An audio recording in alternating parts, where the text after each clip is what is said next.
অন্যের পিছনে না লেগে নিজের আত্মসমালোচনা করার তৌফিক দান করুন, বলেন আমিন। সফল কাম হলো ওই ব্যক্তি যেই ব্যক্তি আল্লাহর নবীর কালিমাটা পড়ে নিল। রাসূল করিম সাল্লাল্লাহু আলাইহি ওয়াসাল্লামের কালিমা যেই ব্যক্তিরা পড়ে নিয়েছিল ওই ব্যক্তিরাই কিন্তু ঈমানের পথটা অবলম্বন করেছিল। আর যারা ঈমানের পথটা গ্রহণ করে নিল, অবলম্বন করে নিল, ঈমানটাকে তার পুঁজি মনে করলো, ওই ব্যক্তির চিন্তাধারা থাকবে সফল কাম হলো ওই ব্যক্তি যেই ব্যক্তি কালিমা পড়ার পরে জান্নাতের ঠিকানা পেয়ে গেল। ওই চিন্তাধারায় আমাদেরকে দুনিয়াতে চলতে হবে, ওই ঈমানের পথটাই বেছে নিতে হবে, আল্লাহর পথটাই বেছে নিতে হবে, আল্লাহর আইনটাই বেছে নিতে হবে। কারণ আল্লাহর আইনের পথেই সফলতা। আল্লাহর পথ বাদ দিয়ে দুনিয়ার সমস্ত মানুষের তৈরি করা পথ হলো জাহান্নামের পথ। আল্লাহর পথ বাদ দিয়ে যত পথ সব শয়তানের পথ, শয়তানের পথ অবলম্বন করলে সেই ব্যক্তি কখনো জান্নাতে যেতে পারে না। আসুন তাহলে সফলতা অর্জন করতে হলে আমাদের প্রথম নম্বর কাজ হলো কালিমাটা অন্তর দিয়ে মেনে নিতে হবে, লা ইলাহা ইল্লাল্লাহ। লা ইলাহা, এই কালিমাটা তো আমরা সকলেই জানি মুসলমান।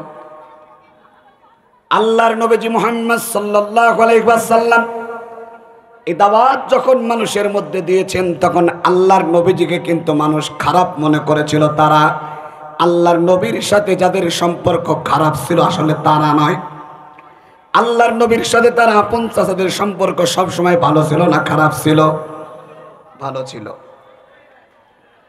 আল্লাহর নবীজি মুহাম্মদ সাল্লাল্লাহু আলাইহি ওয়াসাল্লাম যখন সত্য কালিমার দাওয়াত দিলেন তখন আপন মানুষ বিরুদ্ধাচরণ করা শুরু করলো। তার মানে আল্লাহর নবীজি সফলতার কথা যখন বলেছেন আল্লাহর নবীর বিরুদ্ধাচরণ করেছে সর্বপ্রথম আপন চাচারা। কারা? কেন বিরোধিতা করলো? কারণ ওই কালিমার কথাটা তাদের জীবনের সাথে মিলল না বলে আপন চাচা আবুল আহাব বলল, মুহাম্মদ দুনিয়ার সবাই ধ্বংস হয়, তুই কেন ধ্বংস হোস না? কোরআনের আলোচনা কিন্তু বাস্তবতার সাথে আমি আপনাদের মাঝে যদি বুঝিয়ে দিই রাগ করবেন না তো, কষ্ট পাবেন না তো?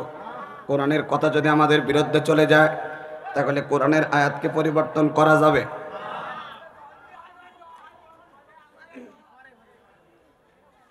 ক্ষমতা যতই থাক কোরআনের আয়াতকে পরিবর্তন করার ক্ষমতা পৃথিবীর কারোর। আমার দিকে তাকান, যদি উচিত কথা কয়ে গায়ের উপর দিয়ে যাবে মই, এরকম অবস্থা হবে না তো? কথা কয় না, হবে না তো? দেখেন কিন্তু আল্লাহর নবীর সাথে আপন চাচারা বিয়াদবি করলো, তার কারণ হলো আল্লাহর নবী সত্য কথা বলেছে, ওটা তাদের ভালো লাগেনি, অথচ আল্লাহর নবীকে সম্মানিত নবী হিসাবে গ্রহণ করেছেন আমার আল্লাহ। এলাকার মানুষ সম্মান দিতে জানলো না, কিন্তু আল্লাহ রাব্বুল আলামিন তার হাবিবকে সম্মানিত করেছেন। ওই কালিমার দাওয়াত এখনো যেই উলামায়ে কেরাম দেয়, নিজের দেশের মানুষ সম্মান দিতে জানে না, কিন্তু অন্যান্য এলাকার মুসলমানেরা তার পরিচয় দিতে বড় ধন্য মনে করেছিল।